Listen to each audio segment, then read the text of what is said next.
สีเราก็เสื้อสอบได้ตัวนี้ก็สีแดดมาตะป่าแต่กันมีกินทันเม็ดสีแดดนะ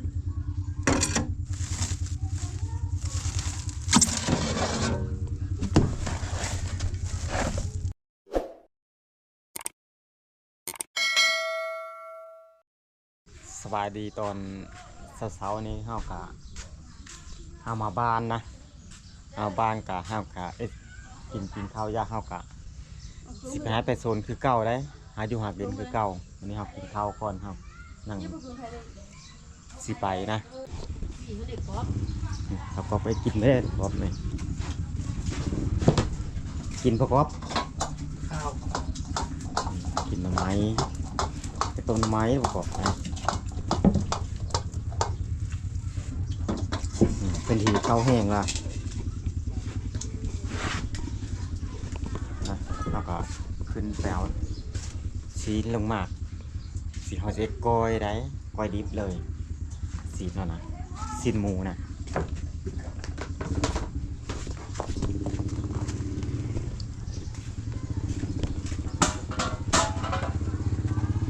ตัวตื่นแล้วตัว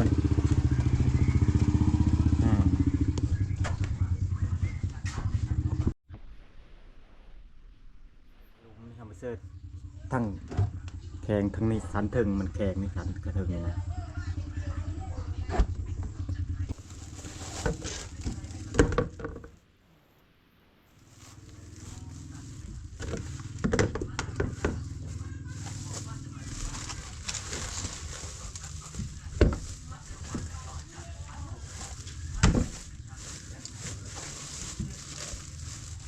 สิเหลือซีนมัน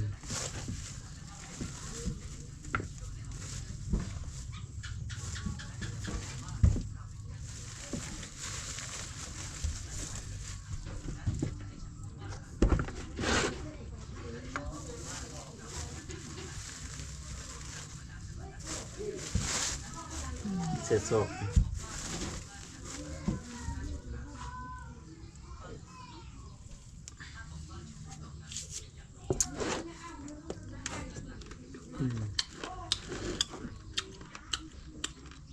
น้ำหนังมัน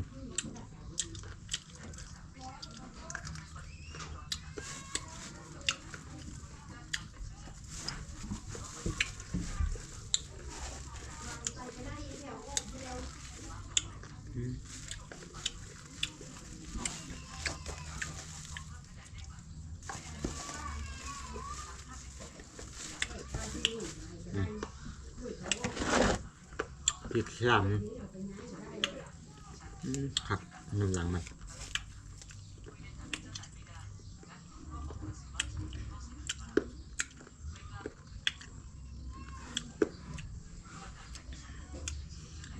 หนังกรอบ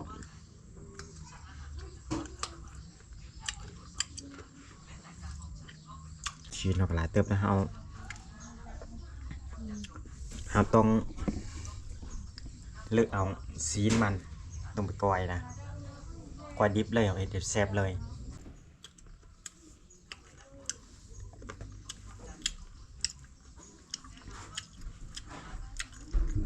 เลือกชิมกอยก่อน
มันชีสก่อน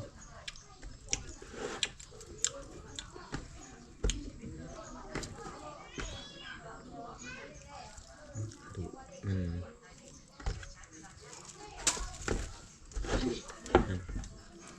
เห็นแล้ว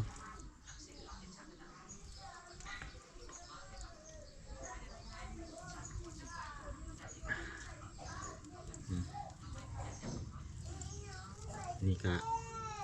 เขาคือเขาเป็นเขาไปน้องอันนี้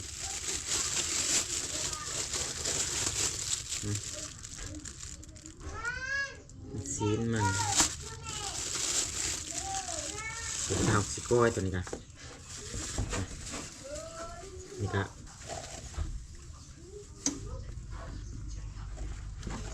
เอาไว้จะเก้า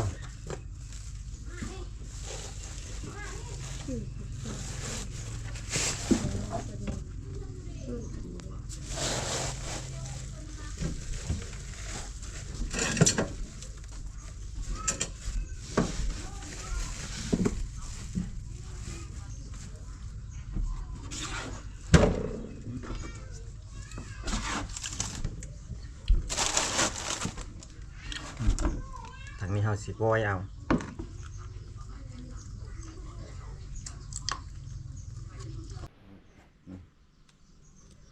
ทางนี้เอาส้มเอาส้มกันยังเลยอยู่5 ห่อคือเขาเนี่ยนะ7 ห่อเพื่อไปสอนในกับชาชา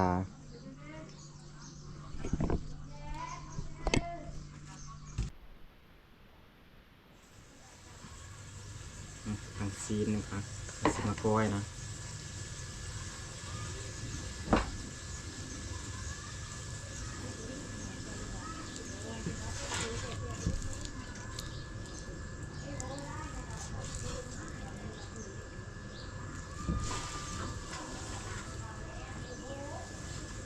ไอ้สิกอยจะแซ่บมันนะ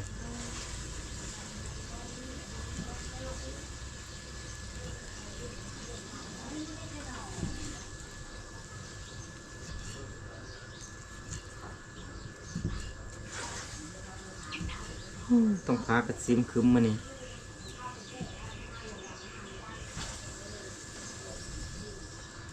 มันมีเสียงแดดเลยมันนี้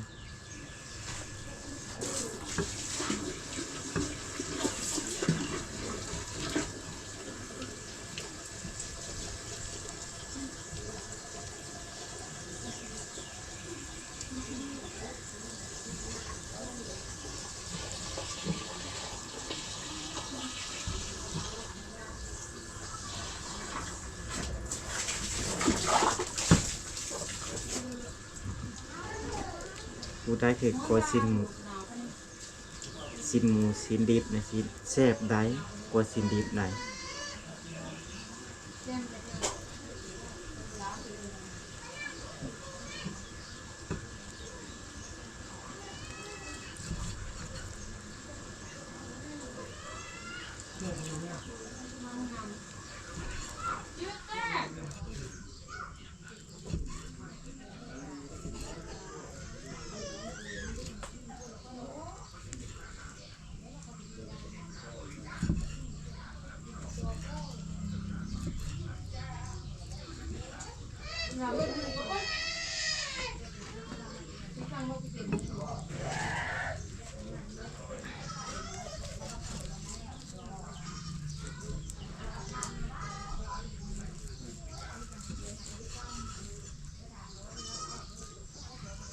เอาสิซอยตอนบาง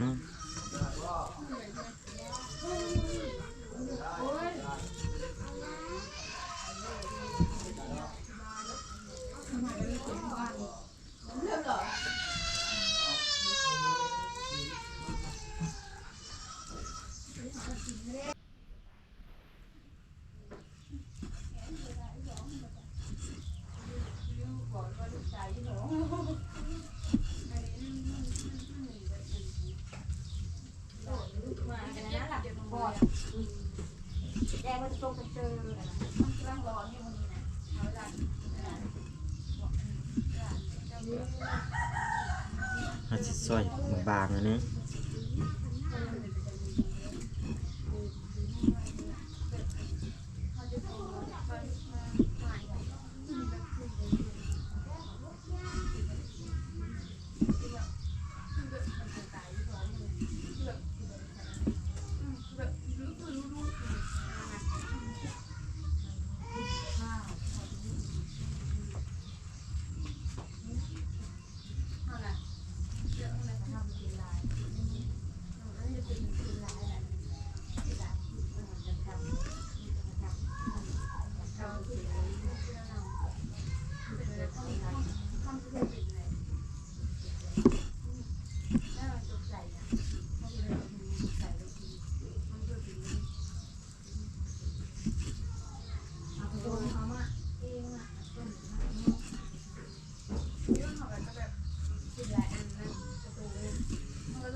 แม่เบอร์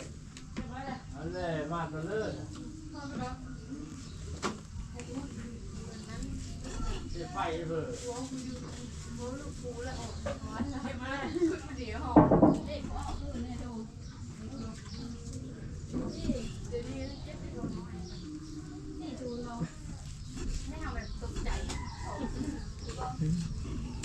ครบจนมุนเม็ดนี่สีนี่นะ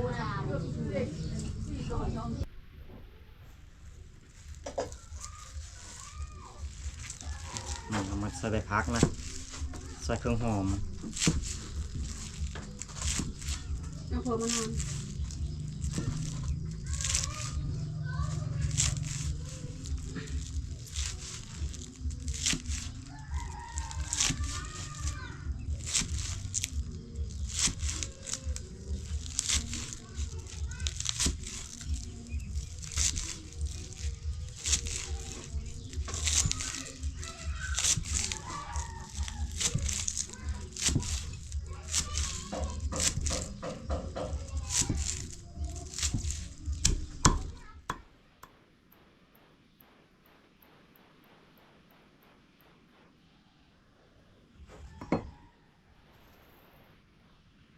มันนี่ก็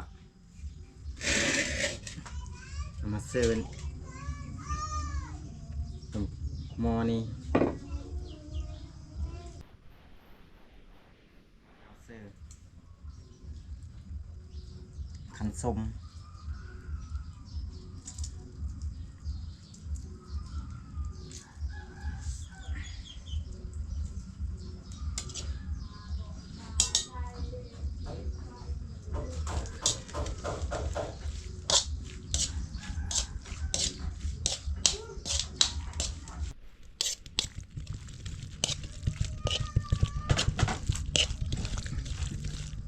มันเอิ้นกล้อยนี่กล้อยดิบ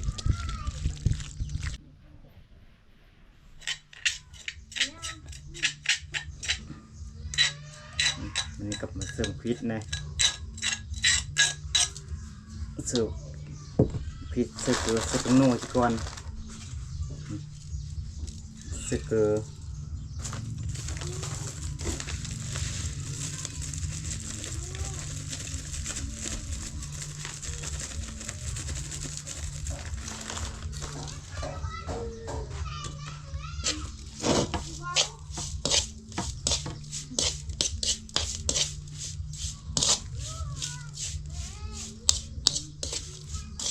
มันก็ซอยเลย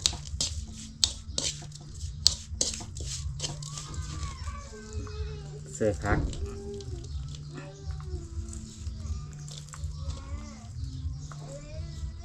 ผักโบกหัวหอมมีเครื่องครบเม็ดมันนี่ค่ะเวลาอีกกินเท่านั้น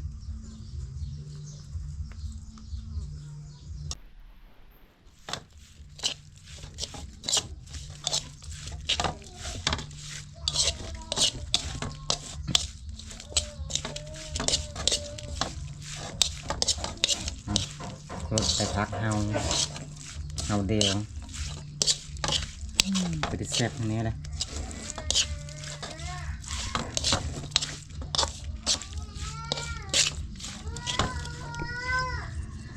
มาซิมก่อน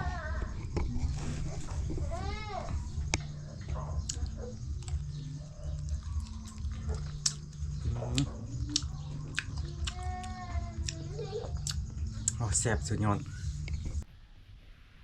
มาตักนะตักเพิ่งกิน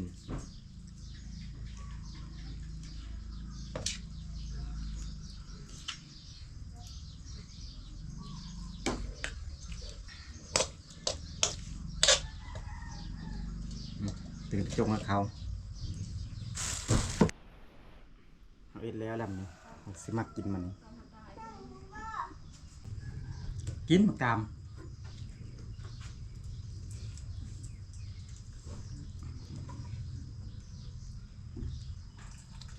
มาเด้อสิมากินข้าวกันข้าวกับกล้วยสินหมูป่า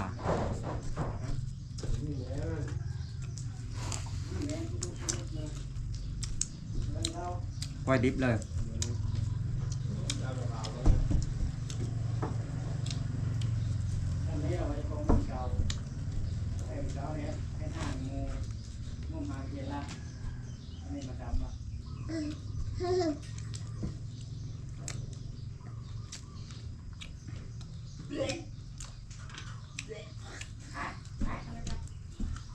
มากินบ่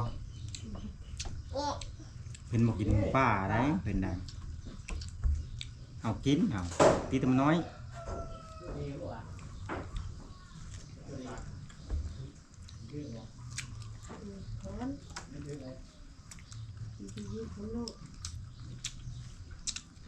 ก็ผมจะไปเถอะผม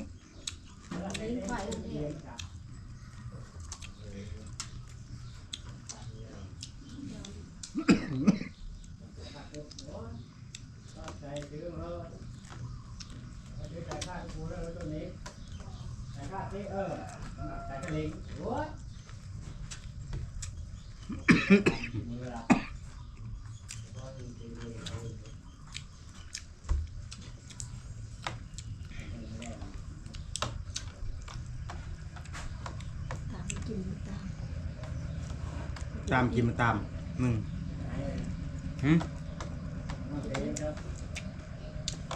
มากินข้าวกัน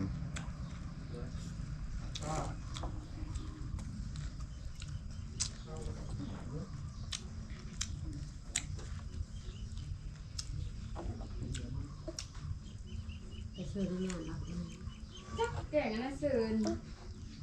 นายพี่โวยเพราะว่าจะไปที่เลยไปเรียบ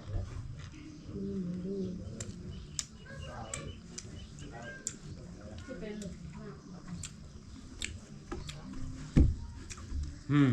ใครก็เต้นหิว มักดาม เอาโว้ยดูให้ครบนะให้ถึงเลยแล้วก็มี เอาลูกไปปลูก ค กัน น น้ นั้ อย น ใจโอ้ยยังไปไกล เป็นสลับโกยบุญพา ไปจัด ทุกคือเขาที่ชนนี่เขาเรียกคู่โอ้โหตามคู่ดูดูเขามือน้ำไปแล้ววาดแล้วก็อกอันนี้ ให้หน้า